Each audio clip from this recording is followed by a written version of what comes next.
Take a quick second and think about the money currently sitting in your bank account. Where did it actually originate? Or, better yet, how was it created in the first place? I mean, most of us probably picture a giant, heavily guarded vault somewhere, stacked high with neatly bound bills, just waiting for us to ask for them back. But what if I told you that the reality of where your money comes from and exactly where it goes the second you deposit it is vastly more complex and honestly a whole lot more fascinating? To put the sheer scale of this into perspective, during the 2008 to 2009 financial year, the assets of the largest 1,000 banks in the world reached a record $96.4 trillion. That is a staggeringly massive number. We are talking about the literal circulatory system of the global economy. But how does that system actually pump the blood? Well, welcome to this explainer. Today, we're going to break down that illusion of the vault. We're going to pull back the curtain on modern banking to understand exactly how it operates behind the scenes and really dig into the mechanics of how fractional reserve banking actually works. Here's a quick look at our roadmap for today. We'll start with what a bank actually is, define fractional reserve, look at the history with the goldsmiths of London, see how banks literally create money, and finally, look at how they manage risks and bank runs. Okay, part 1. What is a bank? And what's the business of the spread? At its absolute most basic level, a bank is a financial institution that accepts deposits and makes loans. When you deposit your paycheck, you're giving the bank funds that it now legally owes you. Now, they might pay you a small amount of interest for this privilege, but your money doesn't just sit there gathering dust. The bank immediately turns around and issues loans, advances made to other customers for things like mortgages, business loans, or credit cards, and they charge a much higher interest rate on those loans. And that right there is the crucial point. The bank generates its revenue, its profit, from the difference or the spread between the low interest it pays you for your deposit and the high interest it charges someone else for a loan. They are essentially renting your money out to other people. Moving on to Section 2. Defining fractional reserve, the core engine of banking. Fractional reserve banking is exactly what it sounds like. It's a system where banks hold liquid assets, like cash, equal to only a portion, or a fraction, of their current liabilities. You see, your deposit is a liability to the bank because they owe it back to you on demand, but they only keep a tiny fraction of it on hand at any given time. The rest is out there in the world, actively doing the work of the economy. Now, regulators do step in and set a minimum level of required reserve funds the bank absolutely must hold. But if you look at a bank's balance sheet, the vast majority of it is made up of outstanding loans and marketable securities. This creates a very specific dynamic known as an asset-liability mismatch. Basically, banks borrow short-term, meaning you can demand your deposit back today, but they lend long-term, like when they give someone a 30-year mortgage.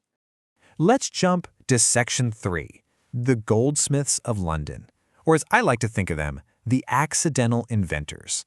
You might be sitting there thinking, borrowing short on demand and lending long-term sounds incredibly risky. Who in their right mind came up with this? Well, picture 17th century London. Merchants needed a safe place to store their heavy, valuable gold. So they gave it to goldsmiths who had private, secure vaults, paying them a storage fee. In exchange, the goldsmiths handed out paper receipts certifying the amount of gold stored.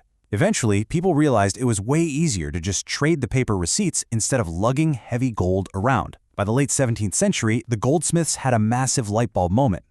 Not everyone comes to claim their gold at the exact same time. So they just started lending out paper notes representing the gold that was just sitting there and charging interest on it. By 1695, the Bank of England originated the permanent issue of banknotes based on this exact principle. As our source material beautifully summarizes it, thus the goldsmiths of London became the forerunners of banking by creating new money based on credit. They realized that as long as they kept just a fraction of the gold in the vault for the few people who wanted it on any given day, they could safely lend out the rest. They quite literally accidentally invented fractional reserve banking. Which brings us to Section 4. How banks create money, the multiplier effect. We are going to look at probably the most provocative and misunderstood concept in this entire explainer, how banks actually create money.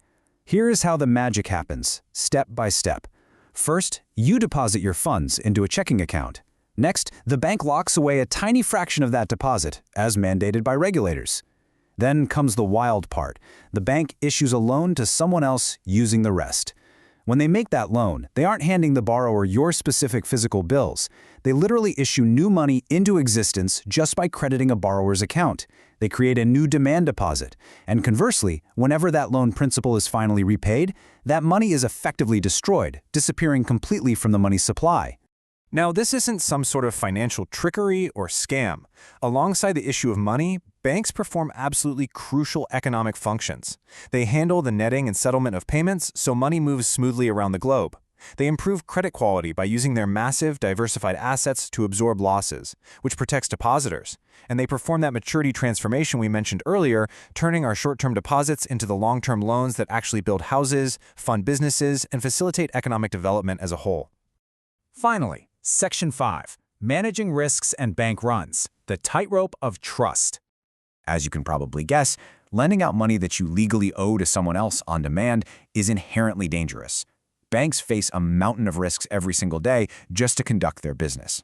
There's credit risk, which is the chance that borrowers simply don't pay back those loans. There's market risk, operational risk, reputational risk, and macroeconomic risk.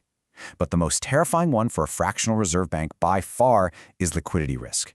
That's the risk that they simply cannot convert their long-term loans into cash fast enough if depositors suddenly decide they want their money back right now.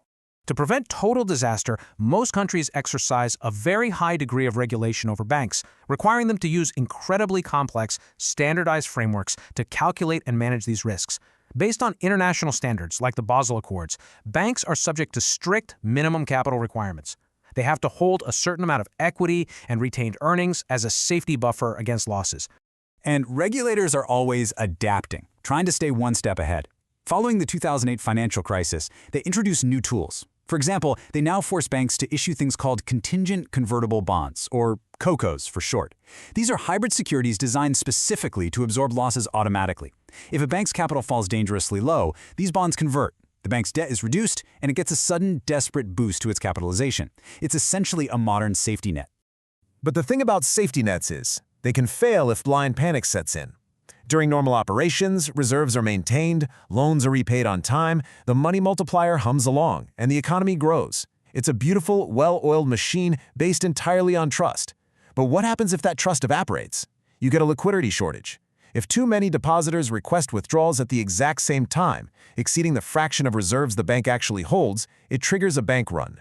And these systemic crises, they aren't just theoretical history. They are a recurring, very real feature of the system. We saw the devastating bank runs of the Great Depression in the 1930s, the savings and loan crisis of the 80s, the absolute meltdown of the 2008 global financial crisis, where some of the world's largest financial institutions failed. And even as recently as March 2023, where sudden liquidity shortages led to multiple massive bank failures globally in just a matter of weeks. When the music stops, it stops fast. Which leaves us with a pretty profound realization about the very nature of our modern economy. That bank vault we all picture, it's mostly an illusion. Your money is out there right now, moving, building, and multiplying as credit. It is a brilliant system that has undeniably driven centuries of rapid economic growth, but it all hinges on one deeply fragile human emotion, trust. So I'll leave you with this final thought. If the entire global financial system relies on fractional reserves and the collective belief that the money will always be there, what would actually happen if everyone asked for their money tomorrow?